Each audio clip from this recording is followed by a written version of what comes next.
everyone. Welcome back to my channel. I'm very happy to see you tonight. And I want to welcome all the new subscribers that have come to my channel. I thank you very much for subscribing. And if this is your first time visiting, you might want to consider subscribing too. And be sure and hit that notification bell so that you'll know every time I upload another video. Now today's video is going to be a story time. And it's about my father and me. Now I know that I had told you in earlier videos that I didn't have a very good relationship with my father, and that's part of the reason that I did get married young and leave home. But there were some times where there were happy moments, and this is kind of sort of one of those moments. I don't really know if you'd consider it happy. You'll just have to watch and decide on your own. So sit tight, grab yourself a cup of coffee, a glass of iced tea, or a soda, and hang tight, and we will get right to that video. Thanks.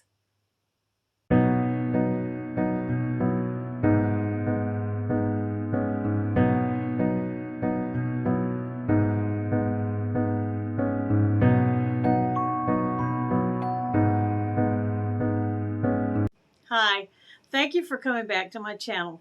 And tonight is story time, and I have another story to tell you about my father growing up. Now, sometimes my father, first of all, was a very hard-working man. And I think, seriously, he must have worked 7 days a week, because I don't never really remember him being home a lot of the time. And he was just always gone. So but this particular time, for some reason, he was, I'm sorry, Charlotte. I just scratched my nose. My sister gets on to me for touching my face in my videos. But for some reason, when I turn the camera on, my face just starts itching. I try not to. Anyhow, on this particular time, my father was taking me to work with him. Now, I don't know if you remember, I told you in some of my earlier videos, but my father, his job was working on equipment inside of bars, which that means jukeboxes, pinball machines, cigarette machines. Do y'all remember when you used to buy your cigarettes out of a machine? He worked on those. There were candy vending machines in there. He worked on those. Pool tables, skee ball, and they even had, some of them had, which they still have today, but back when my father worked on them, they were black and white, where you get in the photo booth and take pictures. Back then, they were only black and white pictures. But my father worked on all that stuff. So on this particular day, he let me come to work with him. I don't know why, but he did. Now, I wasn't allowed to go into the place where he worked because it was a bar and you had to be 21. So he left me out in the truck. The truck that he drove, which I think it was a company truck, it was what I called a car truck combo. It was either a Ranchero or El Camino, where the front part of it actually looks like a car and then the back part is like a truck.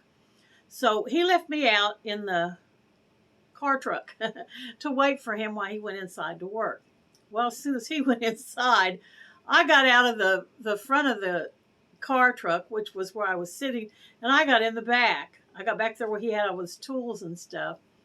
And I was back there messing around with his tools, taking them out, twisting them, turning them, seeing what they did, picking up stuff, just, kind of exploring. I guess I was curious. He had a lot of stuff back there. I know that he had this thing called a soldering iron, because we used to take it and make earrings for our Barbie dolls with it. It's where there's a little tiny hot metally prong on it that you stick a wire to, and it melts it. It makes like a little ball. Then you could cut it and put it in your Barbie doll ears. So we used to make Barbie doll earrings out of that. So I knew that they had this soldering iron and the soldering wire back there, but there was a lot of other stuff back there too. So I was back there messing around where I wasn't supposed to be again, just like when I got underneath the Christmas tree and stuff. And I was jumping on the bed when I wasn't supposed to be jumping on the bed. So I was picking up his tools and looking at him and stuff. Experimenting. I don't know what I was doing. Anyway, I run across this one particular toolbox. They had these little tiny capsules in it. Now, these aren't the kind of capsules like medicine comes in, where you've got like two separate parts, that fit together. These were little capsules like you get vitamin E capsules, and you punch a hole in them with a pin, and put it on your face. They were little rubber capsules, and it was white. I didn't know what it was, but it was there, so I got into it. So I picked it up, and I was kind of playing with it. And I noticed when I would squeeze it, it would get big. Then when I let go, it'd go back to normal. So that's what I was doing. I was squeezing it, watching it get big, and then let go of it and go back to normal. So I would squeeze it, watch it get big, back to normal. Well, I guess y'all know what's fixing to happen, what I'm leading up to, don't you? Anyway, it was squeeze, big, release, little. Squeeze, big, release, little. I was having lots of fun doing that. Squeeze, big, release, little. Squeeze, big, pop. And it blew up in my face. It got in my eye. Now, I didn't have any idea what was in there, but I knew that it wasn't supposed to be in my eye. So I got out and ran into the bar where I wasn't supposed to be to find my daddy, crying and screaming because I had that stuff in my eye. And they took me to the bathroom, and they put water in there, and washed it out and everything. And they set me down in there with a wet paper towel over my eye. The lady that was working there, the barmaid in there, she got me a glass of soda to drink while I was sitting there, and I had that cold compress on my eye. And my daddy goes, "Vicki, what was that?" I said, "I don't know. It was in a little white capsule out there in the back of your truck." He started laughing. He said, "That's glue." Well, thank God it didn't get in any worse in my eye than it did. It just I guess it got on the eyelashes. I didn't have it close enough to my face. I did have it up there pretty close looking at it, like this, when it exploded and went in my eye. But he just laughed. He said that was glue, that I had back there to use. I don't know what he used the glue for in there, but anyway, I had no business back there messing with it. So anyway, that's what happened with that. And then another time, my father was very big on being respectful. Kids should always respect their elders and stuff. Anybody older than you deserved your respect. And when we talked to him, it was always yes, sir, no, sir. That's how he expected us to answer him. And we did that because, we knew that he was our father and he was an authority figure. So we were respecting him. And at this time in my life growing up, there was slang going around that kids would use when they were talking, like cool and groovy and far out, and stuff like that. And my favorite slang word that I used to use when I was growing up then was neato. Something was really cool and different and exciting. I would always say, "Ooh, neato." It was just an expression. I wasn't meaning anything rude by it. But I remember one time we were in the house and my father was showing me something. I can't remember what it was now. I'm thinking in the back of my mind that it had something to do with matches. He was showing me some kind of a trick with matches or something.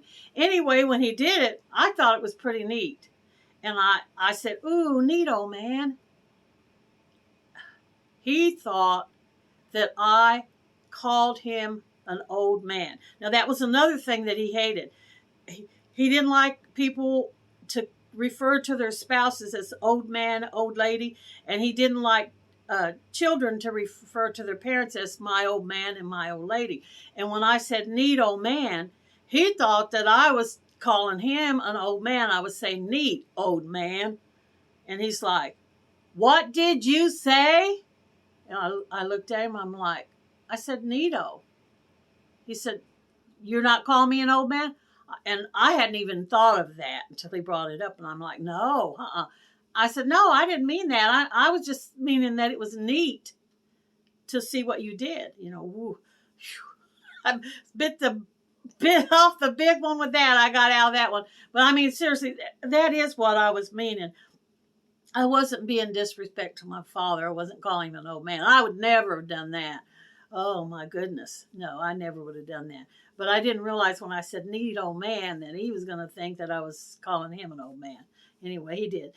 So that's the stories that I had to tell you tonight about my father. There was some times, when there was cool things that went on. Of course, getting glue squirted in my eye, that ain't such a cool thing. But, I had no business back there monkeying around in the back of his truck anyway. I don't know what I thought I was going to find. Candy or something, I don't know. But anyhow, that's my story for tonight. I want to thank you guys again for stopping in and listening to this goofy mess. I'm sorry if I come off like a crazy lady, but this is just stuff that comes to me, and I think about my childhood stuff that happened, and I think, well, maybe these guys would like to hear it too, you know. And so, do you? I mean, are you interested in hearing it? I just hope that you might come back. I'm saying might because I might lose half my subscribers at this point. And if you're new to this channel, I hope that you will consider subscribing and hitting the notification bell so that when I do come up, load another one of these goofy stories about life as a child, you can come back and watch it. And thank you so much for supporting me. And y'all come back any old time. Thanks. Bye.